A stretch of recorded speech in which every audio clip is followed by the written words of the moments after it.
আমি একটা slang use করি, মানে আপনি যতদিন রোহিঙ্গাদেরকে জামাই আদর দিবেন ততদিন রোহিঙ্গারা আসবেই। আমাদের মতো নিজের নিরাপত্তার হুমকি জেনেও এই রোহিঙ্গাদেরকে আশ্রয় দেওয়া, এটা আমি মনে করি it's like a time bomb বা রিমোট বোম। যে কোনো সময় এটা আপনার even it's like a nuclear bomb. আগে তো বাংলাদেশ সরকার আশ্রয় দিয়েছে, এখন শুনতে খারাপ লাগতে পারে, এখন রোহিঙ্গা মাস্তানরা আশ্রয় দেয়। এখন তো আরাকানের যে ঘটনাটা এখন হচ্ছে তাতে তো there is a very high risk that আরো বেশি রোহিঙ্গা বাংলাদেশে ঢুকতে চাবে। অবশ্যই। সো নানাবিধ কারণে আমাদের জন্য রোহিঙ্গারা অভিশাপ হয়ে আসছে। এইটা যে আমাদের রাষ্ট্রনায়করা বুঝতে পারেন নাই, সেটার জন্য এখন আমাদেরকে মাসুল দিতে হবে। রোহিঙ্গা ইস্যুতে ইন্ডিয়া এবং বাংলাদেশ কোন পয়েন্টে একই অবজেক্টিভ নিয়ে আগাচ্ছে আর কোন পয়েন্টে বিপরীতমুখী অবস্থায় আছে? বিপরীতমুখী প্রবণতা অনেক বেশি। বাংলাদেশের বিশাল সংখ্যক রোহিঙ্গাদের অনুপ্রবেশ কি ইভেন্চুয়ালি ইন্ডিয়ার সিকিউরিটিকেও থ্রেটেন করে না ইন লং রান? মানে 2017 পরে তারা বলেন যে এটা বাংলাদেশ না। এবং আপনি কি জানেন, আগে সেটা সেনাবাহিনীর নিয়ন্ত্রণের মধ্যে ছিল, সেনাবাহিনীর একটা কর্ডন ছিল, সেনাবাহিনী ওখানে মনিটর করতো, সেটা থেকেও আমরা সরে আসছি। বাংলাদেশের নিষ্পৃহতা কাজ করেছে, শুধুমাত্র আরাকান আর্মি না, মিয়ানমারে এথনিক গ্রুপ সবাই জানে চীনের সহায়তা ছাড়া পরোক্ষ অথবা প্রত্যক্ষ মিয়ানমারে কারো পক্ষে টিকে থাকা সম্ভব না। আরাকান ও রোহিঙ্গা ইস্যু বাংলাদেশের জন্য অত্যন্ত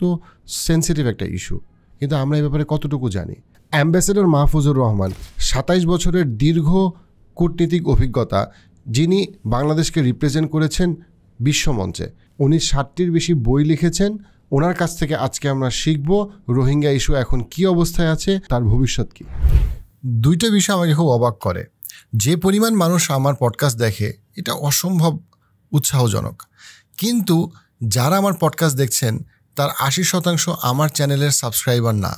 একটা অনুরোধ করছি, আপনারা যদি আমার চ্যানেলে সাবস্ক্রাইব করেন তাহলে আমার কন্টেন্টের কোয়ালিটি, টপিক সব কিছু যেমন একদিকে অনেক বেশি আরও ইমপ্রুভ করবে, আবার আপনারা নিশ্চিত থাকতে পারেন আমার কোনো ভিডিও বা পডকাস্ট আপনারা মিস করবেন না।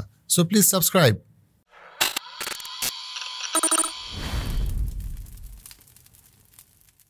বাংলাদেশের যে রোহিঙ্গা ঝুঁকি, বাজারে কথা আছে যে বর্তমানে আরাকান আর্মিকে আরও বেশি কিছুটা সাপোর্ট দিচ্ছে ইন্ডিয়া, এটা বাজারের কথা, যেটার একটা ফলশ্রুতি হবে যে আরও বেশি রোহিঙ্গা বাংলাদেশে আসবে। এটা আপনার কাছে জিওপলিটিক্যালি কতটুকু মনে হয় যেটা হতে পারে?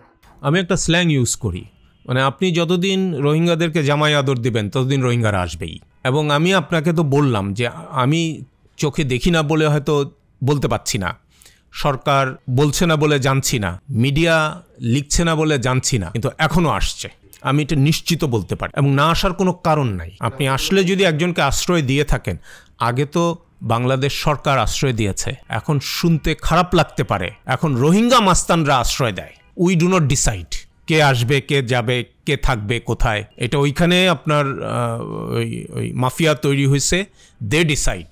এবং এটা যদি একটা ধরেন ফিউচারে যদি একটা সর্ট অফ একটা প্রক্সি ওয়ারিয়র গ্রুপ তৈরি হয়, যেরকম পৃথিবীর বিভিন্ন দেশে এখন কিন্তু প্রক্সি ওয়ারি চলে আসলে, এখন আর রিয়েল, আগে এক সময় ছিল সোভিয়েতের সাথে হয়তো কোনো দেশ সরাসরি যুদ্ধ করছে, এখন সবই হয়ে যাচ্ছে প্রক্সি, এর প্রক্সি ওর প্রক্সি। আমি সেটা বিভিন্ন মিডল ইস্টে যা হচ্ছে আমি বাংলাদেশের একেবারে বাউন্ডারিতে আল্লাহ মাফ করুক হয়তো একটা প্রক্সি ওয়ারিয়র গ্রুপ তৈরি হবে। ঠিক আছে, আমি ওয়ারের জায়গাটায় আসার আগে ওই যে আপনার আগের কোয়েশ্চেন ছিল আরাকান আর্মি নিয়ে, সেটার ব্যাপারে একটু বলি। শুধুমাত্র আরাকান আর্মি না, মিয়ানমারে এথনিক গ্রুপ সবাই জানে চীনের সহায়তা ছাড়া, পরোক্ষ অথবা প্রত্যক্ষ সমর্থন ছাড়া বা এন্ডোর্সমেন্ট ছাড়া মিয়ানমারে কারো পক্ষে টিকে থাকা সম্ভব না। এখন যেহেতু চীন আপনার মিয়ানমারের কেন্দ্রীয় সরকারকে সমর্থন দিচ্ছে বা দেয়, আগের সরকারকেও সমর্থন দিয়ে গেছে, এটা ন্যাচারালি তাকে দিতে হয়। সে কারণে এথনিক গ্রুপগুলো আপনার কিছুটা হয়তোবা চীন সরকারের কাছ থেকে যতটুকু সহায়তা আশা করে ততটুকু সহায়তা পায় না। না পাওয়ার কারণে এথনিক গ্রুপগুলো আপনার অত বড় হয়ে উঠছে না, কিন্তু না হলে দেখা যেত প্রতিটা এথনিক গ্রুপই তাদের স্বাধীনতা ঘোষণা করে দিত, ওরকম অবস্থায় চলে যেত। এদের মধ্যে আপনার রিলেটিভলি আরাকান আর্মি একটু বেটার অফ, কারণ তাদের হিউজ সি অ্যাক্সেস আছে। তারা চীনা সহায়তা ছাড়াও অন্যান্য জায়গার সহায়তা পাওয়ার মতো সুযোগ তাদের আছে, যেহেতু তাদের হিউজ বে অফ বেঙ্গল পুরোটাই তাদের। আমি মনে করি তারা প্রথম দিকে হয়তোবা নিজেদের যোগ্যতাতেই কিছুটুকু উপরে উঠে এসছে, কিন্তু যখন তারা ভিজিবল হয়ে গেল অ্যাজ এ মিলিটেন্ট গ্রুপ এবং in a sense an alternative to the Rohingya, তখন পশ্চিমারা তাদেরকে সমর্থন দেয়া শুরু করেছে। ভারত আপনার আরাকান আর্মিকে লালন পালন করে নাই, কিন্তু যখন দেখলো যে আরাকান আর্মি একটা ফর্মিডেবল ফোর্স, তখন স্বাভাবিকভাবে ওই যে বললাম যে একটা ট্র্যাক টু ডিপ্লোম্যাসি থাকে, সেইটা ভারতের ক্ষেত্রে অনেকখানি ধরেন প্রকাশ্য হয়ে গেছে। পুরোপুরি হয়তো হয় নাই এখনও, কিন্তু অনেকখানি প্রকাশ্য হয়ে গেছে, যে কারণে অনেকে মনে করে যে ভারত সরকার সমর্থন দিচ্ছে এবং অল্প কয়েকদিনের মধ্যে সম্ভবত তাদেরকে ফরেন মিনিস্ট্রিতে তাদের রিপ্রেজেন্টেটিভকে ডাকাও হয়েছে, মানে আরাকান আর্মির রিপ্রেজেন্টেটিভ উইল গো। বাংলাদেশের বিশাল সংখ্যক রোহিঙ্গাদের অনুপ্রবেশ কি ইভেনচুয়ালি ইন্ডিয়ার সিকিউরিটিকেও থ্রেটেন করে না ইন লং রান, নাকি ইন্ডিয়া এটা ওই চিন্তা করছে? খুবই কম করে, কারণ Bangladesh is a huge buffer state for that, but করতে পারে। সুস্থ সম্পর্ক খুঁজতে খুঁজতে মানুষের অসুস্থ হওয়ার মতো অবস্থা।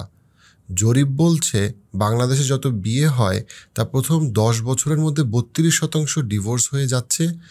আবার যারা বিয়ে করছে তারা 10 বছরের মধ্যেই তার 57% মনে করছে তারা ভুল মানুষকে বিয়ে করছে। আমাদের আজকের ভিডিওর স্পন্সর পালকি, যে আপনার এই সমস্যাটাই সমাধান করবে। আপনি যদি প্রবাসী হন অথবা আপনি যদি বাংলাদেশি এমন কেউ হন যে প্রথমবার বিয়ে অথবা ডিভোর্সের পরে আবার বিয়ের চিন্তা করছেন, চেক আউট পালকি। যে আজকে থেকে 15, 20, 30, 50 বছর পরে, আমরা ঠিক জানি না কখন, এমনকি 10 বছর পরেও হতে পারে, ইউএসের সঙ্গে যদি চায়নার কখনো কোনো সিরিয়াস কনফ্লিক্ট সিনারিও তৈরি হয়, তাহলে চায়নার আপনার ইস্ট সাইডটা খেয়াল করেন যে সেখানে জাপান, কোরিয়া, তারপর নিচের দিকে আসলে তাইওয়ান, ফিলিপিন এবং আসিয়ান কান্ট্রি, এই সবগুলাই মোটামুটি একটা প্রো আমেরিকান বেল্টের মধ্যে আছে। এবং এই অধিকাংশ দেশগুলোর সঙ্গেই ইউএসের আপনার ডিফেন্স প্যাক্ট আছে, বিভিন্ন রকম ডিফেন্স প্যাক্ট রয়ে গেছে, প্রতিরক্ষা চুক্তি। কিছু কান্ট্রিতে মিলিটারি বেসও আছে। সেটা হলো পূর্ব দিকটা। পশ্চিম দিকে মানে ইউএসের তেমন কোনো অ্যালি নাই, হ্যাঁ, চীনের পশ্চিম দিকটাতে। উপরের দিকে আপনার হলো রাশিয়া, মঙ্গোলিয়া, তারপরে এদিকে ফর্মার সোভিয়েত স্টেটস, তারপর আফগানিস্তান, পাকিস্তান, ইন্ডিয়া, আর একটু দূরে গেলে ইরান। সো এইরকম কোনো জায়গায় মানে ওয়েস্টের কোনো জায়গায় আপনার ইউএসের ইভেন পা রাখার কোনো জায়গা নাই। তো এই কারণে আফগানিস্তান নিয়ে আপনার ইউএসের এত ইন্টারেস্ট ছিল, বা তারও আগে তাদের পাকিস্তান নিয়ে অনেক ইন্টারেস্ট ছিল, যে পাকিস্তানে যদি তাদের পা রাখার একটা জায়গা থাকে তাহলে স্ট্র্যাটেজিক্যালি ইউএসের একটা অ্যাডভান্টেজ তৈরি হয়। এবং পাকিস্তান হলে সুবিধা যে তখন তো আপনার সোভিয়েত ইউনিয়নকেও তারা একটা আওতার মধ্যে পায়। চায়না তখন তো চায়না ওদের বিবেচনায় অতটা ছিল না, কিন্তু এবং সেই জন্যে তারা পাকিস্তানকে কিন্তু দীর্ঘদিন, পাকিস্তানে আপনার ডেমোক্রেসি ছিল না, পাকিস্তানে একটা worst form of military government ছিল, তারপরেও তারা পাকিস্তানকে সমর্থন দিয়ে গেছে আগাগোড়া। এমনকি বাংলাদেশের স্বাধীনতা যুদ্ধের সময়ও আমরা দেখছি যে তারা পাকিস্তানের পক্ষে ছিল। তার প্রধান কারণ যে ওরা স্ট্র্যাটেজিক্যালি মনে করতো যে Pakistan is more important or to them, আর মোর ক্রুশিয়াল হইতে পারে। তো সেইটা যখন ফেল করলো এবং ওরা যখন দেখলো একটা অপরচুনিটি তৈরি হয়েছে হলো আফগানিস্তানে, তখন কিন্তু ওরা পাকিস্তানকে ছেড়ে দিয়ে আফগানিস্তানকে ধরলো। আফগানিস্তানে 20 বছর থাকার পরেও দেখলো যে সুবিধা হয় নাই, কোনো রকম জায়গা করতে পারলো না। তো এখন তাহলে তো তাদের ওই জায়গাটা তাদের খুঁজতে হচ্ছে, পশ্চিমে একটা জায়গা। ইনফ্যাক্ট আফগানিস্তানের ইকোনমি বুম করার একটা বড় কারণ চায়নার টাকা। সো আফগানিস্তান থেকে তো আমেরিকা চলে গেছেই, এবং আফগানিস্তান সর্ট অফ সবচেয়ে বড় অ্যালাই হয়েছে, একটা বড় অ্যালাই হচ্ছে চায়না। এনিওয়ে, হ্যাঁ, বাট আমি শুধু খোঁজার চেষ্টা করতেছি আমাদের জিওপলিটিক্যাল পজিশনটা। তো তখন এখন ইউএসের কি চেষ্টা হলো যে আফগানিস্তানও যখন হলো না, পাকিস্তানও ঠিক রিলায়েবল না, এবং অপরদিকে পাকিস্তানের সঙ্গে চায়নার সম্পর্কটা ভালো হওয়া তৈরি হয়েছে, যেটা ইউএসের জন্য খুব একটা লাভজনক কিছু না। আর তো তখন আপনার ইউএসএ খুঁজে দেখলো যে ইন্ডিয়া এক সময় ছিল সোভিয়েত ইউনিয়নের সঙ্গে অ্যালাইন্ড। সো যেহেতু আপনার সেই সোভিয়েত ইউনিয়নেরও পতন হয়েছে, মানে কমিউনিজমের পতন হয়েছে, সুতরাং ইন্ডিয়া তো রিলেটিভলি একটা মানে সেই সোভিয়েত ব্লক থেকে বের হয়ে আসছে। তো তখন ইউএসএ চিন্তা করছে যে সেখানে তাহলে আমরা ইন্ডিয়ার সঙ্গে সেই সম্পর্কটা ভালো করতে পারি কিনা, এবং ভালো করলে আরও একটা বেনিফিট যে চায়নার যে হিউজ ম্যান পাওয়ার সেটাকেও আপনার ইন্ডিয়া কাউন্টার করতে পারে। সো ন্যাচারালি ইন্ডিয়া হইতে পারে ইউএসের সবচাইতে close alley or useful alley. তো সেটা চিন্তা করেই কিন্তু গ্র্যাজুয়ালি ইউএসএ চেষ্টা করছে এদের সঙ্গে ডিফেন্স রিলেশনশিপ গ্রো করতে এবং অন্যান্য বিভিন্নভাবে ইন্ডিয়ার সঙ্গে সম্পর্ক তৈরি করতে। এবং তখন জাপান, অস্ট্রেলিয়া, ইন্ডিয়া এবং ইউএসএ চারটা মিলে একটা কোয়াড, একটা কাইন্ড অফ ডিফেন্স মেকানিজম একটা সেখানে তৈরি করছে। তারও আগে আপনি দেখেন আসিয়ানের সঙ্গে জাপান, কোরিয়া এই দেশগুলোকে আপনার যুক্ত করে একটা সিকিউরিটি অ্যারেঞ্জমেন্ট করার জন্য আসিয়ান রিজিওনাল ফোরাম তৈরি করা হয়। আসিয়ান রিজনাল, বাংলাদেশও মেম্বার ইনসিডেন্টালি, ইন্ডিয়াও মেম্বার, পাকিস্তানও মেম্বার। তো এই আসিয়ান রিজনাল ফোরামটা কিন্তু একটা সিকিউরিটি ফোরাম, যদিও তাদের অত স্ট্রং আপনার সিকিউরিটি এলিমেন্ট এখনো ঢুকে নাই, বিকজ এর মধ্যে অনেকগুলো দেশই আছে যারা আপনার শান্তিপ্রিয়, 1, 2 হলো ন্যাটোর মতো তারা ঠিক ওই আমেরিকার পকেটে ঢুকতে চায় নাই, কিন্তু না চাইলেও সেটা একটা সিকিউরিটি ফোরাম। ইউএসএ আর কি বিভিন্নভাবে চেষ্টা করতেছে যাতে এইখানে চায়নার বিপরীতে এখানে একটা বলয় তৈরি করা যায়। তো সেখানে কোয়াড একটা বলয়, এক সময় কথা উঠেছে যে বাংলাদেশও সেই কোয়াডের সদস্য হবে অথবা কোয়াডের বলয়ের মধ্যে ঢুকবে। আমি সদস্য হওয়ার ক্ষেত্রে বাংলাদেশে কোনো প্রসপেক্ট দেখি না, কারণ হলো if it is let's a military pact, Bangladesh মিলিটারির সেইখানে খুব একটা কন্ট্রিবিউট করার সুযোগ আমি দেখি নাই, বিকজ বাংলাদেশের নেভি হলো অনেক দুর্বল, এবং এইটা যদি চায়নার বিরুদ্ধেই হয় সেখানে নেভির একটা বড় রোল থাকাটা স্বাভাবিক। তো সেইটা বাংলাদেশে নয়, বাংলাদেশের বিমান বাহিনীও দুর্বল। তো শুধু ল্যান্ড ফোর্সের ওইখানে রোলটা অত আমি প্রমিনেন্ট কোনো রোল দেখি না, এবং ভবিষ্যতে মানে আজকে থেকে 20, 30, 50 বছর পরে ল্যান্ডের রোল হয়তো আরও কমে যাবে আর কি।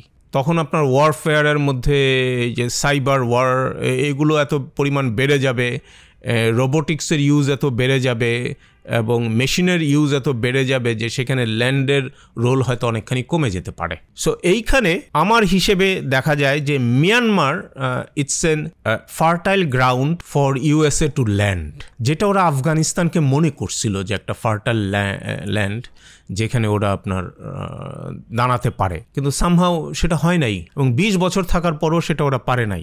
দীর্ঘদিন থেকে এখন ওরা চিন্তা করছে যে মিয়ানমার হইতে পারে এটা একটা ফার্টাইল ল্যান্ড। এক নম্বর হলো মিয়ানমার কিন্তু আগাগোড়া মানে তাদের স্বাধীনতার পর থেকেই এখন পর্যন্ত মানে 75 বছর ধরেই মিয়ানমারে কখনোই কোনো স্ট্রং গভর্নমেন্ট ছিল না, বিকজ মিয়ানমারে এক নম্বর হলো আপনার ল্যান্ডটা হিউজ, বাংলাদেশের মনে হয় 15 গুণ হবে, এবং টেরেইন অনেক ডিফিকাল্ট টেরেইন, অনেক আপনার হিলি টেরেইন আছে, এবং কান্ট্রিটা ইকোনমিক্যালি দুর্বল। সেই সমস্ত কারণে ইনফ্রাস্ট্রাকচার ওরা ওইভাবে ডেভেলপ করতে পারে নাই, which would be very expensive. ওদের এখনও বহু রাস্তা আছে আপনি দেখবেন যেগুলো ওই সেকেন্ড ওয়ার্ল্ড ওয়ারের সময়কার বানানো রাস্তা, ভাঙাচোরা অবস্থায় আছে, ওই 1 লেন কোনো ক্রমে ওইটা দিয়ে ওরা চলতেছে। ওদের যে সেন্ট্রাল ক্যাপিটাল ইয়াঙ্গুন বলেন বা নেপিদো বলেন যাই বলেন, সেইটা থেকে ওরা অন্যান্য স্টেট এবং ডিভিশনগুলোর ক্যাপিটালের সঙ্গে ওদের স্ট্রেইট যোগাযোগ নাই এখন পর্যন্ত, মানে ওইটুকু পর্যন্ত এস্টাবলিশ করতে পারে নাই, ডিউ টু ডিফিকাল্ট টেরেইন করতে পারে না। হয়তো এয়ারে করে কোনোভাবে যোগাযোগ, হয়তো ইনডাইরেক্টলি আপনার ওই ট্রেনে যায় অথবা ইনডাইরেক্টলি বাসে যেতে হয় অনেক লম্বা পথ ঘুরে ঘুরে, সহজ কোনো পথ ওরা এখনও তৈরি করতে পারে নাই। সো সেইটার কারণে এই টেরেনগুলোর ভিতরে ভিতরে বিভিন্ন পকেটে আপনার এথনিক গ্রুপের জন্ম তো আগে থেকেই ছিল, বাট এথনিক গ্রুপগুলো গ্রুপ হিসাবে আপনার গ্রো করে গেছে, and many of them are armed. তো ওরা হয়তো অনেকেই আপনার সেন্ট্রাল গভর্নমেন্টকে চ্যালেঞ্জ করে না, বিকজ ওরা ওই ডে টু ডে গভর্নেন্সে ওদের কোনো মাথা ব্যথা নাই। অনেকেরই নিজেদের ইন্টারনাল কাইন্ড অফ গভর্নেন্স রয়ে গেছে, those are not let's a state kind of thing, but একটা নন স্টেট গভর্নেন্স ওইখানে কোনো কারণে রয়ে গেছে। ওরা ওই মাস্তানির মতো নিজেদের লোকদের কাছ থেকে নিজেরা চাঁদা উঠায়, কাইন্ড অফ ট্যাক্স মনে করতে পারেন। অনেক জায়গায় ইভেন নিজেদের কারেন্সি পর্যন্ত আছে কোনো কোনো পকেটে। এবং ওই মাও সেতুং আপনার যখন চীনে কমিউনিস্ট বিপ্লব করে, তখন যারা বিপ্লবের বিরোধী ছিল তাদের একটা বড় অংশ তো তাইওয়ানের দিকে সরে যায়, কুওমিন্টাং না করা, কিছু অংশ আপনার নিচের দিকে নেমে আসে, মানে দক্ষিণে চলে আসে, এবং এরা মিয়ানমারে ওই যে গোল্ডেন ট্রায়াঙ্গল যে জায়গাটা বলে ওই জায়গাটা এসে আশ্রয় নেয়। মানে সেখানে যেহেতু 3টা দেশ, এবং আপনি এই দেশ থেকে আক্রমণ করলেন তো ওই দেশে ঢুকে পড়া যায়, সো আপনি টেরিটরি ক্রস করতে পারবেন না, so they will remain safe. Plus at the same time ওগুলো আপনার হিউজলি ডেন্স ফরেস্ট, সেখানে লুকানো টোকানো সহজ, সো ওরা ওইখানে আশ্রয় নেয়। ওদেরকে আপনার সিআইএ আবার বিভিন্নভাবে ট্রেনিং দিয়ে, ম্যাটেরিয়াল দিয়ে, ফিনান্সিয়ালি হেল্প করে।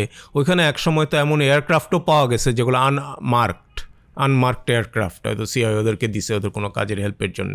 এবং আপনার সিআইএ যেগুলো আপনার ওই ল্যাটিন আমেরিকাতে করছে সেগুলো এখানেও করছে, এই ওপিয়ামের চাষ করছে এদেরকে। এবং সেইভাবে ওরা এই ট্রাইবালগুলো, এথনিক গ্রুপগুলো যখন দেখছে যে আপনার এই ওপিয়াম চাষ করা বা এই ধরনের ড্রাগস ট্রেডের মধ্যে নগদ পয়সা আছে, সো ওরা ওইগুলোতে কনসেন্ট্রেট করছে। এগুলো কনসেন্ট্রেট করতে গিয়ে অটোমেটিক্যালি তাদের মধ্যে ওই যে গ্রুপগুলো গ্রো করছে, এবং ওদের ব্যবসা প্রোটেক্ট করার জন্য ওদেরকে আর্মড হইতে হয়েছে। তো মোস্টলি ওই সমস্ত কারণে দে ওয়ার আর্মড, বাট যেহেতু একটা আর্মড গ্রুপ, এটা আপনি অটোমেটিক্যালি বুঝেন যে আর্মড গ্রুপের আপনার eventually they go for political power, যে কারণে একসময় দেখতেন, এখনও দেখা যাবে যে এই ডেভেলপিং কান্ট্রিগুলোতে যেহেতু মিলিটারি হলো একমাত্র আপনার আর্মড গ্রুপ এবং অর্গানাইজড গ্রুপ, ডিসিপ্লিন গ্রুপ, এরা always a factor in politics. হ্যাঁ, সো আমি মিয়ানমারের কথায় ফেরত আসি। সো এই এথনিক গ্রুপগুলো ওরা এই 75 বছর ধরেই কিন্তু they enjoyed kind of lots a power in their hand. এটা এখনও আছে। অনেকে এখন এটাকে ফুলায় ফাপায় অনেক বড় করে দেখাচ্ছে, আমার কাছে বড় মনে হয়, বাট অত বড় মনে হয় না, বিকজ এটা সারা জীবনই ছিল ওদের। এখন আপনার মিডিয়া খুব বেশি অ্যাক্টিভ হওয়ার কারণে, সোশ্যাল মিডিয়া আসার কারণে, ইলেকট্রনিক মিডিয়া থাকার কারণে এগুলো অনেক বেশি আপনার ফ্লারিস্ট হচ্ছে, লোকজন অনেক বেশি জানতে পারছে, এই জন্য অনেক বেশি সচেতন হচ্ছে এবং মনে করতেছে না জানি কি হয়ে যাচ্ছে। বাট এইটা আগাগোড়াই ছিল এবং মিয়ানমার আর্মি আর Myanmar central government was always weak. আর ওই যে বললাম যে বাট দে ওয়ার হ্যাপি, হ্যাঁ, যে ওদের তো আপনার পাবলিকের কাছে, যেহেতু অলওয়েজ ইট ওয়াজ এ মিলিটারি গভর্নমেন্ট মিয়ানমারে সেই শুরু থেকে এখন পর্যন্ত, সো ওদের পাবলিকের কাছে অত বেশি আপনার ছিল না, জবাবদিহিতা ছিল না, অ্যাকাউন্টেবিলিটি ছিল না, and they were not transparent as well, এবং ওইটার জন্য সোসাইটি থেকে কোনো ডিমান্ড তেমন একটা তৈরি হয় নাই। সো দে ওয়ার কমফোর্টেবল, অল্প যা কিছু ছিল ওইটাই নিজেরা আর্মির মধ্যেই লুটেপুটে খাইতো, ওইভাবে দে ওয়ার হ্যাপি। আপনি খেয়াল করলে দেখবেন almost all the businesses, major businesses in Myanmar, they are run by either directly by military or retired military individuals or their family members, আত্মীয় স্বজন, অথবা কেউ যদি তাদেরকে ঘুষ টুস দিয়ে টাকা টোকা দিয়ে ব্যবসা ম্যানেজ করে। সো মিয়ানমারে আপনার ক্যাপাসিটি যদি বলেন, ইভেন পলিটিক্যাল পার্টি, একটা এক্সাম্পল দিই, যেমন অং সান সুচির যে পার্টি, ওই পার্টিরও আপনি সেন্ট্রাল কমিটিতে দেখবেন there were many generals, because general ছাড়া বা মিলিটারি অফিসার ছাড়া অন্য কারো কোনো ক্যাপাসিটি নাই। They don't have money to speak, কারণ আপনার কথা বলতে হলে you need some kind of capacity or power, না হলে আপনি কথা বলতে পারেন, আপনার কথা কেউ শুনবে না। সো ওই ঘুরে ফিরে দেখা যাবে যে ওই ওই ওই আপনার মিলিটারির উপরেই ওইখানে ওই সোসাইটিতে নির্ভরশীল আপনাকে হইতে হচ্ছে। তো এখন এই মিয়ানমারে মনে করে যে যেহেতু এইখানে আপনার এথনিক গ্রুপগুলি পাওয়ারফুল এবং সেন্ট্রাল গভর্নমেন্টের আপনার গভর্নেন্স ক্যাপাসিটি নাই to govern in the entire territory in a manner যেটা একটা মডার্ন স্টেটের করা উচিত। সো ইন ওয়ান সেন্স অনেকে বলতে পারে ইটস এ ফেইল্ড স্টেট, যে আপনি মানে আপনার একটা রিজিওনাল ক্যাপিটালে পর্যন্ত পৌঁছতে পারেন না বা কন্ট্রোল রাখতে পারেন না। তো সেই কারণে ইউএসএ মনে করে যে এই ভালনারেবল, এইখানে যদি সে পা রাখতে পারে তাহলে আপনার চায়নাকে কন্টেইন করা তার জন্য সহজ হতে পারে। ওয়েস্টে তো আছেই, ইস্টে তো আছেই। এখন এই ওয়েস্ট থেকে যদি এই একটা প্রেশার কোনো না কোনোভাবে দিতে পারে তাহলে চায়নাকে কন্টেইন করা রিলেটিভলি ইজি, বিকজ উপর থেকে পারবে না, রাশিয়া থেকে পারবে না কোনোভাবেই। আর একটু নিচেও যদি আসে, এই যে আফগানিস্তান বলেন বা মানে আগের সোভিয়েত স্টেটগুলো, সেগুলো থেকেও পারা যাবে না। তো Myanmar is an option for them. আমার কাছে মনে হয় যে রোহিঙ্গাদেরকে এই ইউএসএ মনে করে যে খুবই ভালনারেবল একটা গ্রুপ, যেটাকে সহজে এক্সপ্লয়েট করা যাবে। এবং যেহেতু এরা আপনার Muslim by religion, so Myanmar main স্ট্রিমের সঙ্গে এরা কখনোই এক হইতে পারবে না। So they banked or they are banking heavily on Rohingya issues. আমি মনে করি বাংলাদেশ সরকারের একটা মানে প্রিভিয়াস গভর্নমেন্টের ইট ওয়াজ এ মেজর মিস্টেক যে তারা 2017-তে এই রোহিঙ্গাদেরকে গ্রহণ করছে। আপনি মানবতার কথা বলেন, যা কিছুর কথাই বলেন, national interest should be the number one. এবং আপনার ইন্টারেস্টের জন্য for your own national security everything is secondary. সুতরাং সেখানে হিউম্যান রাইটসের কথা বলেন, হিউম্যানিটেরিয়ান গ্রাউন্ডের কথা বলেন, ওগুলো কোনো কিছু আপনার ন্যাশনাল ইন্টারেস্টকে যদি হ্যাম্পার করে, ইউ শুড নট এন্টারটেইন। এবং এই যে রোহিঙ্গারা, তারা তো 2009 থেকে আসতে চাইছে, 2009, 10, 11, 12 বহুবার আসতে চাইছে। এমনকি আসতে পারে নাই বলে আমরা বাধা দিছি বলে নৌকা নিয়ে তারা সমুদ্রের মধ্যে ঘোরাঘুরি করছে এবং শেষে সেখানে ডুবে মরছে। অনেকে মনে করছে যে মালয়েশিয়া চলে যাই, তাহলে আমরা ওটা মুসলিম দেশ আছে ওদিকে যেতে পারবো, ওদিকে যাওয়ার পথে তারা হয়তো সমুদ্রে ডুবে মারা গেছে। এইটা খুবই অমানবিক শোনাইতে পারে। আমি যদি আমার ন্যাশনাল ইন্টারেস্ট দেখি, আমি মনে করি আমাদের অবস্থান সেটাই হওয়া উচিত ছিল। আপনি মানবিকতা সেটা অন্য বহুভাবে এক্সপ্রেস করতে পারেন, যেটা এখন করতেছে বাংলাদেশ ছাড়া দুনিয়ার আর সমস্ত দেশ করতেছে রোহিঙ্গাদের প্রতি। আমাদের মতো আপনার নিজের নিরাপত্তার হুমকি জেনেও এই রোহিঙ্গাদেরকে আশ্রয় দেওয়া, এটা আমি মনে করি it's like a time bomb বা রিমোট বোম। যে কোনো সময় এইটা আপনার even it's like a nuclear bomb, যে কোনো সময় আপনার এটা এক্সপ্লোড করলে এইটার যে আপনার ক্ষয়ক্ষতি হবে বাংলাদেশের জন্য নিউক্লিয়ার বোমার চাইতে কম হবে না। আপনার অভিজ্ঞতা আছে কিনা জানি না, যারা ওই ক্যাম্পে গিয়েছেন সাম্প্রতিক সময়ে কিংবা সাম্প্রতিক অতীতে, মানে 2017 পরে, তারা বলেন যে ওটা বাংলাদেশ না। এবং আপনি কি জানেন যে সেখান থেকে আগে সেটা সেনাবাহিনীর নিয়ন্ত্রণের মধ্যে ছিল, সেনাবাহিনীর একটা কর্ডন ছিল, সেনাবাহিনী ওখানে আপনার মনিটর করত।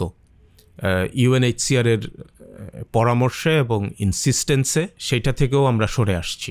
অনেকে অনেক বাজে কথা বলে, বাট বাজে কথা বললেও সেটার কিছুটা ভ্যালিডিটিও আছে, যে আমাদের প্রিভিয়াস প্রাইম মিনিস্টারের কে কনভিন্স করা গেছে এবং তাকে মাদার অফ হিউম্যানিটি বলা হয়েছে, যে রোহিঙ্গাদেরকে আশ্রয় দেওয়ার কারণে ইন্টারন্যাশনালি ওনার রেটিং এমনভাবে বাড়বে যে উনিও একটা বড় ধরনের পুরস্কার পেতে পারেন। এগুলো বাজারে অনেকেই বলাবলি করে, কিন্তু যেভাবে আমরা তাদের প্রতি জেনারসিটি শো করছি, ন্যাশনাল ইন্টারেস্টকে আপনার জলাঞ্জলি দিয়ে আমরা আমাদের বড় একটা ক্ষতি করে ফেলছি।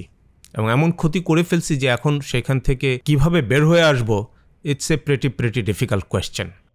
এখন তো আরাকানের যে ঘটনাটা এখন হচ্ছে, তাতে তো there is a very high risk that আরও বেশি রোহিঙ্গা বাংলাদেশে ঢুকতে চাবে। অবশ্যই। প্রথম কথা হলো, আপনি কিন্তু এখন আর জানি না, আমাদের কাছে সিনারিও আর এখন অতটা পরিষ্কারভাবে নাই যে রোহিঙ্গারা এখন কি বাংলাদেশে ঢুকছে না ঢুকছে না। ইন্টারন্যাশনাল মিডিয়ার কাছ যদি ফলো করে থাকেন, ইন্টারন্যাশনাল মিডিয়া যেভাবে নিউজ করে তাতে কিন্তু বোঝা যায় যে রোহিঙ্গা ক্যাম্প এবং মিয়ানমারের মধ্যে কন্টিনিউয়াস যাওয়া আসা আছে এখন বিভিন্ন রকম লোক। এখন এরা যাওয়া আসা আছে যাদের, তারা কি স্টেশনড ইন রোহিঙ্গা ক্যাম্প নাকি স্টেশনড ইন মিয়ানমার টেরিটরি, এটা পরিষ্কার না, কিন্তু যাওয়া আসা আছে। যে সমস্ত সাংবাদিকরা জীবনের ঝুঁকি নিয়ে ওই ক্যাম্পগুলোতে যান, থাকেন এবং সদস্যদের সঙ্গে কথা বলেন, তারাও এগুলো রিভিল করতে পেরেছেন যে অনেকেই আছে 3 মাস আগে আসছে, অনেকেই আছে 1 মাস আগে আসছে, অনেকেই আছে 1 সপ্তাহ পরে আবার যাবে ওদিকে দেখার জন্য সিচুয়েশন কি। তার মানে আমাদের কোনো নিয়ন্ত্রণ নাই। সো আমি যে বলছি যে আমাদের নিরাপত্তার জন্য ঝুঁকি, আমরা অলরেডি ওই ঝুঁকির মধ্যে পড়ে গেছি। এবং এখন কথা হলো যে এখান থেকে বের হয়ে আসতে পারবো কেমন করে। অনেকগুলি উপায় ছিল, আমরা তো একটা একটা করে সবগুলো মিস করেছি। কিন্তু মিয়ানমারে এখন যে পরিস্থিতি বিরাজমান, তাতে বাংলাদেশের মতো একটা দেশের আপনার একটা ট্র্যাক টু ডিপ্লোমেসি থাকা উচিত। তার মানে হলো যে আপনি সরকার হয়ে হয়তো একটা নন স্টেট অ্যাক্টরের সঙ্গে সরাসরি নেগোসিয়েশনে যেতে পারেন না বা উঠা বসা করতে পারেন না। তো সেই ক্ষেত্রে আপনার একটা বিকল্প থাকতে হয়। বিকল্প মানে হলো আপনার পক্ষে অন্য কেউ কাজ করবে। They will work in disguise, মানে এটা সাংবাদিক হইতে পারে, কোনো থিঙ্ক ট্যাঙ্ক হইতে পারে, এমনকি অনেক ক্ষেত্রে তো গুপ্তচররাও কাজ করে। হ্যাঁ, তো বিভিন্নভাবে এটা হইতে পারে, বিভিন্ন ফর্মে এটা হইতে পারে।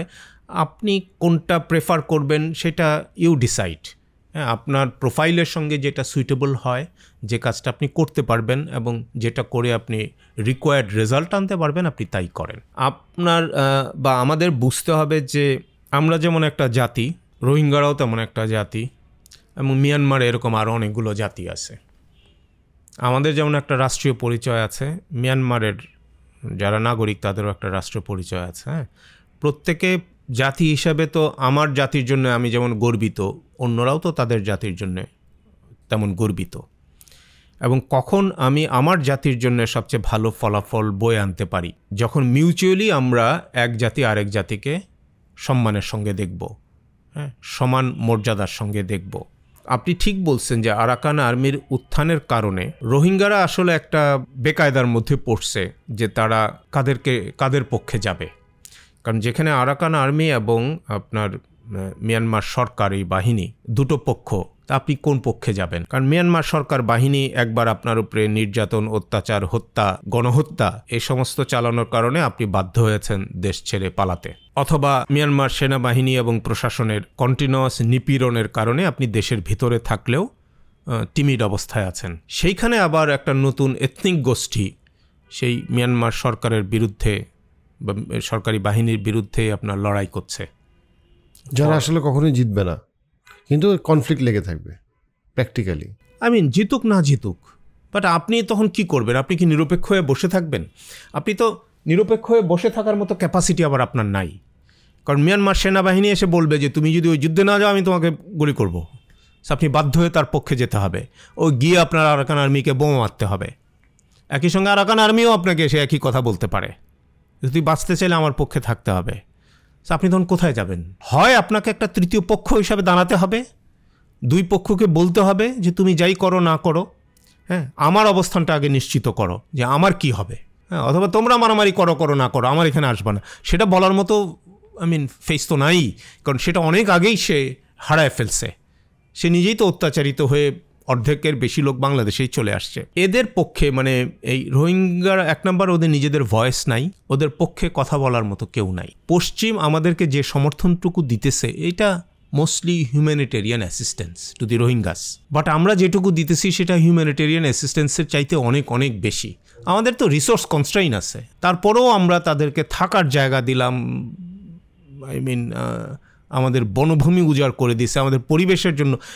আর আমরা তো আপনার ওরকম স্ট্রিক্ট মেজার নিতে পারি নাই যে তারা ক্যাম্পের বাইরে আসতে পারবে না। বহু আপনার এই রোহিঙ্গা বা মিয়ানমার শরণার্থী যারা, তারা বাংলাদেশের পাসপোর্ট হোল্ডার এখন। বহু আছে যারা চিটং বিশ্ববিদ্যালয় বা অন্যান্য জায়গায় লেখাপড়া করছে, ন্যাশনাল আইডি কার্ডও হয়তো বানায় ফেলছে। হ্যাঁ, national ID card national ID card বানানো মানে সে পাসপোর্টও করতে পারছে। আমাদের তো এমন কোনো মেকানিজম নাই। আর ব্যক্তিগতভাবে আমি যদি জানি, দেখা যাবে যে আমি এত উদারনৈতিক যে আমি দেখব যে সেও মানুষ আমিও মানুষ, আমার মধ্যে ওই অতটুকু আপনার জাতিগত ধরেন আইডেন্টিটি কাজ করবে না যে না তাকে আমি সহায়তা করব না। দেখা যাবে আমাদের লোকটাই সহায়তা করছে। ইভেন এটাও সম্ভব যে আমাদের অনেকে রাজনৈতিক আশু লাভ দেখে তাদেরকে ব্যবহার করে এবং তাদেরকে আপনার ওই এনআইডি করে দিবে যে নিজের ভোটার হবে, তারা নিজের জন্য মাস্তান হিসাবে কাজ করবে বিভিন্নভাবে। আর আরও একটা তো জিনিস হয়, যেমন ধরেন চট্টগ্রাম কক্সবাজার এলাকায় আপনি যদি সস্তা শ্রম খুঁজতে যান, আপনাকে রোহিঙ্গাদেরকে এমপ্লয় করতে হবে, কারণ বাঙালি শ্রমিকদেরকে এমপ্লয় করতে গেলে দেখা যাবে যে আপনার তাদেরকে বেশি বেতন দিতে হচ্ছে। সো নানাবিধ কারণে আমাদের জন্যে রোহিঙ্গারা অভিশাপ হয়ে এসছে। এইটা যে আমাদের রাষ্ট্রনায়করা বুঝতে পারেন নাই, সেটার জন্য এখন আমাদেরকে মাসুল দিতে হবে। কিন্তু আপনার প্রশ্নটা ছিল জিও স্ট্র্যাটেজিক। এই রোহিঙ্গাদের কারণে জিও স্ট্র্যাটেজিক্যালি আমরাও একটা ভালনারেবল অবস্থায় চলে এসেছি, যেটা আমরা সাকসেসফুলি আপনার নেগোশিয়েট করে এর মধ্যে থেকে বেনিফিট নিতে পারতাম, সেটার বদলে এখন আমরা একটা বেকায়দা অবস্থায় পড়ে আছি। এখন অনেকে বলে না যে বিপদের মধ্যে সম্ভাবনা থাকে বা সংকটের মধ্যেও সম্ভাবনা থাকে, তো সেইভাবে যদি বিবেচনা করি তাহলে রোহিঙ্গা শরণার্থী সমস্যাকে বা সংকটকে আমরা সম্ভাবনার দিকে নিয়ে যেতে পারি যদি কূটনৈতিকভাবে আমরা স্মার্ট হই। অর্থাৎ আন্তর্জাতিক ফোরামে রোহিঙ্গা শরণার্থী বিষয়টাকে জিইয়ে রাখা এবং এটার জন্য পশ্চিমের সহায়তা অব্যাহত রাখা। কিন্তু এই সহায়তা কেবলমাত্র আর্থিক ক্ষেত্রে সীমাবদ্ধ থাকলে হবে না, এটাকে ক্রমান্বয়ে একটা রাজনৈতিক সমাধানের দিকে নিয়ে যেতে হবে। জিনিসটা এমন হয়ে গেছে যে দায় এখন আমাদের হয়ে গেছে রোহিঙ্গাদের দাবি দেওয়া আদায়ের জন্যে, এবং এইখানে আপনার ইউএনএইচসিআর এর অনুপ্রবেশ এবং ইনভলভমেন্ট এটাও আমাদেরকে অতটা হেল্প করে নাই। হেল্প করেছে কিছুটা কেবলমাত্র আর্থিকভাবেই। ইউএনএইচসিআর না থাকলে আমরা হয়তো পশ্চিমা সহায়তা, আর্থিক সহায়তা এইভাবে পেতাম না। কিন্তু একই সঙ্গে ইউএনএইচসিআর আপনি স্বাভাবিকভাবেই বুঝেন যে তারা যা কিছু করবে সেটাতে একটা স্ট্যান্ডার্ড মেনটেন করে করবে। হ্যাঁ, সেখানে ইউএন স্ট্যান্ডার্ড মেনটেন করে, ইউএন রিপ্যাট্রিয়েশনের ক্ষেত্রে তাদের স্ট্যান্ডার্ড অনেক হাই। তো সেইগুলো ফুলফিল করা মিয়ানমারের মতো দুর্বল একটা সরকারের পক্ষে খুবই কঠিন, এবং যেখানে আরাকান আর্মি সক্রিয় এবং যেখানে মিয়ানমারের যে রোহিঙ্গা যে সমস্ত মিয়ানমারে এখনও রয়ে গেছে তাদের অর্থনৈতিক এবং সামাজিক অবস্থার যত দুর্বল, তাতে বাংলাদেশে যে সমস্ত শরণার্থী রয়ে গেছে তাদেরকে মিয়ানমারে ফেরত পাঠানো সেই সমস্ত শর্ত মেনে, UNHCR এর শর্ত মেনে আমাদের জন্য অনেক কঠিন হবে। এইটা সমাধান করা যায় যদি দ্বিপাক্ষিকভাবে আমরা মিয়ানমারের সঙ্গে সম্পর্ক উন্নত করতে পারতাম।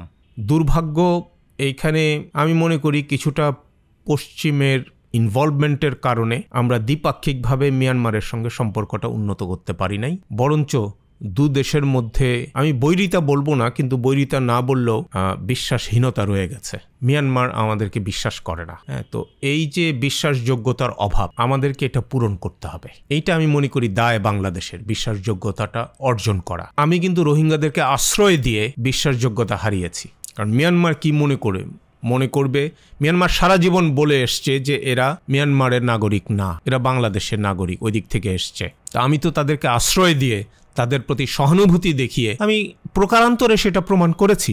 আর প্রমাণ করি না করি, মিয়ানমার সাইকিতে এই জিনিসটা রয়ে গেছে যে হ্যাঁ, বাংলাদেশ আপত্তি করে না, বাংলাদেশ তাদেরকে নিয়ে আমাদেরকে চাপাচাপি করতেছে ফেরত নেওয়ার জন্য। এবং ফেরত নেওয়ার সময় আবার আমার শর্ত দেওয়া হয়েছে অনেকগুলো, যে শর্তগুলো মিয়ানমার সরকারকে পূরণ করতে হবে। তো মিয়ানমারের তো আপনার যে সাধারণ নাগরিক যারা, তাদের প্রতিও তো মিয়ানমার সরকার অতটুকু নাগরিক সুবিধা দিতে ব্যর্থ হয়েছে। সেখানে রোহিঙ্গাদের প্রতি ওরা দিবে কেমন করে? তো এই UN স্ট্যান্ডার্ড দিয়ে আমরা আসলে রিপ্যাট্রিয়েশন কমপ্লিট করতে পারবো না। আমাদের এই জন্য উচিত ছিল দ্বিপাক্ষিকভাবে এই সমস্যার সমাধান করা। এবং এই দ্বিপাক্ষিক সমস্যার সমাধান করার জন্য ট্রাস্ট ওয়াজ এ ইম্পর্টেন্ট ফ্যাক্টর। এবং ট্রাস্ট আপনার কখন হয়? আপনি যদি কথার কথা বলি, যেমন এখন যে ভারত বিরোধী বক্তব্য আমরা দেই, আমাদের সঙ্গে কি ভারতের বিশ্বাসযোগ্যতা বাড়বে? আমরা যদি এখন মিয়ানমার বিরোধী বক্তব্য দেই, আমাদের সঙ্গে তাদের সেই সম্পর্কটা বাড়বে না। রোহিঙ্গা সমস্যার কারণে আমরা যদি মিয়ানমারকে দায়ী করি, আমাদের সঙ্গে তাদের সম্পর্ক উন্নত হবে না। সুতরাং এইগুলোতে কৌশল অবলম্বন করতে হয়, এবং এইটাই হলো কূটনীতি। তো সেই কাজটা আমরা করতে ব্যর্থ হয়েছি। বাংলাদেশে একটা দুর্ভাগ্য হলো, সবাই সব কিছু করে নিজের কাজটা ছাড়া। আপনি দেখবেন যে এখনও যারা দায়িত্বশীল বলতে আমি সরকারি দায়িত্বশীল মানুষদেরকে বুঝাচ্ছি, যারা বিভিন্ন দায়িত্ব পালন করছেন, ভারতের সঙ্গে, মিয়ানমারের সঙ্গে বা অন্য যে কোনো দেশের সঙ্গে অন্য কোনো একটা ইস্যু তৈরি হলে স্বাভাবিক কাজ হলো, প্রফেশনালি যদি আপনি দেখেন, এই কাজটা হলো ফরেন মিনিস্ট্রির। So foreign ministry should speak, they were trained for that. ওইটাই তাদের দায়িত্ব, ওইটাই তাদের কাজ। এবং সেই জন্য এখন একজন পররাষ্ট্র উপদেষ্টা আছেন, তাকে বলতে দেন। এবং তার বলা যদি অ্যাপ্রোপ্রিয়েট না হয়, না মনে করেন, আরে চেঞ্জ করেন তাকে, যাকে দিয়ে মনে হবে কাজ হবে তাকে বসান। তা না করে আপনি অন্য একটা বিষয়ের দায়িত্বপ্রাপ্ত, আপনি এই পররাষ্ট্র বিষয় নিয়ে কথা বলতেছেন, কি জন্য বলবেন? এক নাম্বার, এটা প্রমাণ করে আপনার নিজের কোনো কাজ নাই, অথবা আপনি নিজের কাজের প্রতি শ্রদ্ধাশীল না। তারপরে হলো আপনি অপরের প্রতি শ্রদ্ধাশীল না। যার কাজ ছিল আপনি তার কাজে নাক গলাচ্ছেন, তো তার প্রতিও আপনি শ্রদ্ধাশীল না, তার মানে তার প্রতি আপনার কোনো কনফিডেন্স নাই। এইটা হওয়া উচিত না। এটা আগাগোড়াই হয়েছে, মানে 53 বছর ধরেই হয়েছে। বাট এইটা এখন আমি আরও অনেক বেশি দেখতে পাচ্ছি। কারণ হলো আমাদের এখনকার নেতৃত্ব অনেক বেশি ইম্যাচিওর। এখন ইম্যাচিওরিটির কারণে আপনি তাকে কিছুটা ছাড় দিতে পারেন, ফাইন। কিন্তু ওই যে বললাম, আপনার তো রাষ্ট্রের স্বার্থটা আগে দেখতে হবে, আমার ন্যাশনাল ইন্টারেস্ট দেখতে হবে, আমার নিরাপত্তাটাই দেখতে হবে। তো ওইটুকু ছাড় দেওয়ার কারণে যদি আমার ইন্টারেস্ট বিঘ্নিত হয়, আমি কতটুকু পর্যন্ত তাকে ছাড় দিব? সমস্ত দায় তখন আমার কাঁধে নিব নাকি? এবং এইটা আমরা প্রতি পদে পদে করতেছি। যেমন পরিবেশ মন্ত্রণালয় যা আছে, এখন আমি একজন কূটনীতিক হয়ে কি সেইটা নিয়ে মন্তব্য করতে পারি যে পলিথিন ব্যান করা এখন ঠিক হয় না, এটা নিয়ে কমেন্ট করতে পারি? আমার তো এগুলো বলা উচিত না। একটা মন্ত্রণালয় আছে, সেই মন্ত্রণালয় will take care of that. ভালো করুক, খারাপ করুক, যাই করুক, দেয়ার আর পিপুল যারা ওটা সমালোচনা করবে। আমি কূটনীতিক হিসেবে আমার তো অন্য একটা ডিফারেন্ট পোর্টফোলিও, অন্য একটা দায়িত্ব আমাকে দেওয়া হয়েছে। তা আমি যদি আপনার অন্য একটা বিষয় নিয়ে এখন মন্তব্য করি, তার মানে আমরা নিজের কাজ করতেছি না। সুস্থ সম্পর্ক খুঁজতে খুঁজতে মানুষের অসুস্থ হওয়ার মতো অবস্থা। জরিপ বলছে বাংলাদেশে যত বিয়ে হয় তা প্রথম 10 বছরের মধ্যে 32% ডিভোর্স হয়ে যাচ্ছে। আবার যারা বিয়ে করছে তারা 10 বছরের মধ্যেই তার 57% মনে করছে তারা ভুল মানুষকে বিয়ে করছে। আমাদের আজকের ভিডিওর স্পন্সর পালকি, যে আপনার এই সমস্যাটাই সমাধান করবে। আপনি যদি প্রবাসী হন, অথবা আপনি যদি বাংলাদেশে এমন কেউ হন যে প্রথমবার বিয়ে অথবা ডিভোর্সের পরে আবার বিয়ের চিন্তা করছেন, চেক আউট পালকি। রোহিঙ্গা ইস্যুতে, আরাকান ইস্যুতে, মায়ানমার গভর্নমেন্ট ইস্যুতে ইন্ডিয়া এবং বাংলাদেশ কোন পয়েন্টে একই অবজেক্টিভ নিয়ে আগাচ্ছে আর কোন পয়েন্টে বিপরীতমুখী অবস্থায় আছে? বিপরীতমুখী প্রবণতা অনেক বেশি। এখনকার কথা না, থাইল্যান্ড ইন্ডিয়া, মিয়ানমার, তিনটা দেশ একটা ট্রাইপারট্রাইট এগ্রিমেন্ট করে অন রোড কানেক্টিভিটি। এইটা ধরেন 2000 সালের দিকে করা, আগে পরে হবে আর কি। বাংলাদেশের উচিত ছিল তার রিজিয়নে এরকম একটা ডেভেলপমেন্ট হচ্ছে সেটা খেয়াল করা, এবং সে খেয়াল করে সেটার মধ্যে অন্তর্ভুক্ত হওয়া, যাতে এমন কোনো এগ্রিমেন্ট না হয় যেটা বাংলাদেশের ইন্টারেস্টকে জিওপার্ডাইজ করতে পারে। এই এগ্রিমেন্টটা কিন্তু বাংলাদেশের ইন্টারেস্টকে জিওপার্ডাইজ করছে। কিভাবে? বিকজ এই তিনটা দেশ নিজেদের মধ্যে যখন একটা এগ্রিমেন্ট করে ফেলছে অন রোড কানেক্টিভিটি, তখন আপনি ইন্ডিভিজুয়ালি যদি ইন্ডিয়ার সঙ্গে রোড কানেক্টিভিটির কথা বলেন অথবা মিয়ানমারের সঙ্গে রোড কানেক্টিভিটির কথা বলেন, তাহলে ওই দেশ তো অব্লিগেটেড, তারা অলরেডি যে একটা এগ্রিমেন্ট করছে ওইটার সঙ্গে যাতে কনফ্লিক্ট না করে সেটা দেখা, তাই না? আপনার সঙ্গেও সে এগ্রিমেন্ট করতে পারে, কিন্তু অলরেডি যে এগ্রিমেন্ট সে করে ফেলছে সেটার সঙ্গে যেন কনফ্লিক্ট না করে। তো মিয়ানমার এবং ইন্ডিয়া ওই ট্রাইপারট্রাইট এগ্রিমেন্টের একটা পার্ট, যে তারা ওই মণিপুর দিয়ে ইন্ডিয়ার সঙ্গে, মণিপুরের সঙ্গে মিয়ানমারের সঙ্গে দে উইল কানেক্ট। ওইখানে আপনার আমি নাম ভুলে গেছি, দিয়ে একটা নাম, আপনার মিয়ানমার সাইডের যে পয়েন্টের সঙ্গে কানেক্টেড হবে, যেভাবে রোড নেটওয়ার্কটা হবে। আমরা বাংলাদেশ থেকে গেলাম, আমরা মনে হয় 2001 বা 2002-এর দিকে অ্যাপ্রোচ করলাম মিয়ানমারকে to have road network through Cox's Bazar. এই যে মংডো এখন যেটার আলোচনা করা হচ্ছে, বাংলাদেশ সাইডে মনে হয় গুন্ডুম মংডো এই দিক দিয়ে, মানে কক্সবাজারের থ্রুতে, চিটাগং বা কক্সবাজারের থ্রুতে। এবং এটা করলাম একই সঙ্গে এশিয়ান হাইওয়েতে, যেটা এডিবির একটা প্রজেক্ট ছিল, সেইখানে আমরা বললাম যে we prefer this road as part of the Asian highway network.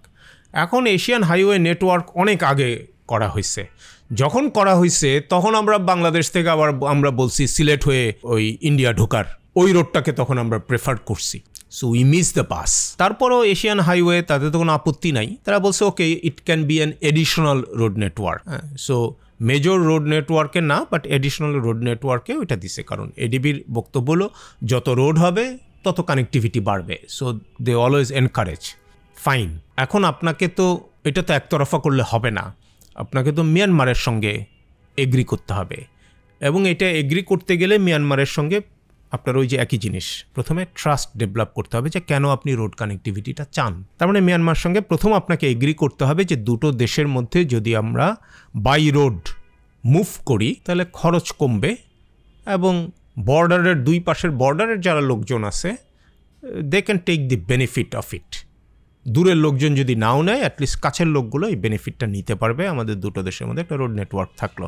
এখন তো আপনার কানেকশন আছে আমাদের অনলি বাই এয়ার আর কি। তো সেটা আমরা মিয়ানমারের সঙ্গে এস্টাবলিশ করতে পারি না, কারণ আমরা এক এক সময় এক এক ধরনের কথা বলছি। তো আমরা যখন মিয়ানমারকে এইভাবে অ্যাপ্রোচ করলাম, এক হলো যে they were already committed with both India and Bangkok, এবং আপনি আগেও একবার আমি বললাম যে মিয়ানমারের একটা রিসোর্স কনস্ট্রেইন আছে, সুতরাং সে চাইলেই হাজার হাজার জায়গায় কমিট করতে পারে না যেখানে ফিনান্সিয়াল ইমপ্লিকেশন আছে, এবং ওইটাতে ওরা হয়তো ভায়াবিলিটিও বেশি দেখছে। এবং সেইখানে ইন্ডিয়ান পোর্শনের যে রাস্তাটুকু সেটা ইন্ডিয়ানরা কনস্ট্রাক্ট করবে, মিয়ানমারের দিকের রাস্তাগুলো মিয়ানমার কনস্ট্রাক্ট করবে, but probably India will lend them, মানে তাদেরকে লোন টোন দিবে, হেল্প করবে আর কি সেইগুলো।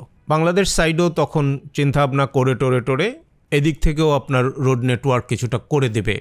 মিয়ানমার সাইডে অল্প একটু রোড নেটওয়ার্ক করে দিলে হয়তো, সেটুকু করে দেওয়ার জন্য বাংলাদেশ সাইড তখন আবার রেডিনেস এক্সপ্রেস করছে। রেডিনেস এক্সপ্রেস করার কারণে লেটস এ কাইন্ড অফ একটা আমাদের আন্ডারস্ট্যান্ডিং হয়েছে মিয়ানমার এবং বাংলাদেশের মধ্যে। আই উড সে যে it was in the right spirit, কিন্তু আমরা এটা পরে ক্যারি ফরওয়ার্ড করি নাই। তা এখন এই যে হয় কি, এই পিসমিলভাবে আমরা আগানোর কারণে মিয়ানমার আমাদেরকে সিরিয়াসলি নেয় না। কিন্তু ধরেন যখন এই মুভটা হয়েছিল তখন কিন্তু ইট ওয়াজ সিন, এবং আমরাও এটা দেখাতে পেরেছিলাম যে এটা একটা উইন উইন সিচুয়েশন হতে পারে। আমরা মিয়ানমার থেকে চাল আনতাম, ওই যে পোলট্রি ফিড সেগুলো আনতাম, মাছ আনতাম, কাঠ নিয়ে আসতাম। সো আমাদের একটা বাণিজ্য ছিল, এবং এই বাণিজ্যে মিয়ানমারের একটা নেট লাভ হতো, আমাদের দিকে লাভ হতো, যেগুলো almost all of these are let's say basic র ম্যাটেরিয়াল টাইপ, এবং বাংলাদেশে আসার পর একটা আপনার ভ্যালু এডিশন হতো। সুতরাং আমরাও লাভবান হতাম কিছু মাত্রায়। সুতরাং যদিও আপনার ধরেন ট্রেডের ব্যালেন্স মিয়ানমারের পক্ষে ছিল, কিন্তু ইট ওয়াজ ফাইন উইথ আস। এবং আমরা চিন্তা করেছিলাম যে মিয়ানমারের যেহেতু ল্যান্ড প্রচুর, আমরা ওদের কাছ থেকে ল্যান্ড লিজ নিয়ে বাংলাদেশি ইনভেস্টার্স ক্যান গো দেয়ার। আমরা ওইখানে ফিশিং টিশিং এরকম অনেক কিছু করতে পারি, এগ্রিকালচার ফার্মিং করতে পারি, ওই যে অ্যানিম্যাল মানে গরু ছাগল পালার জন্য ব্যবস্থা করতে পারি। And this can also B A let's A win win situation. কিন্তু এগুলো সব কিন্তু নষ্ট হয়েছে বিকজ আমাদের ট্রাস্ট একসময় চলে গেছে।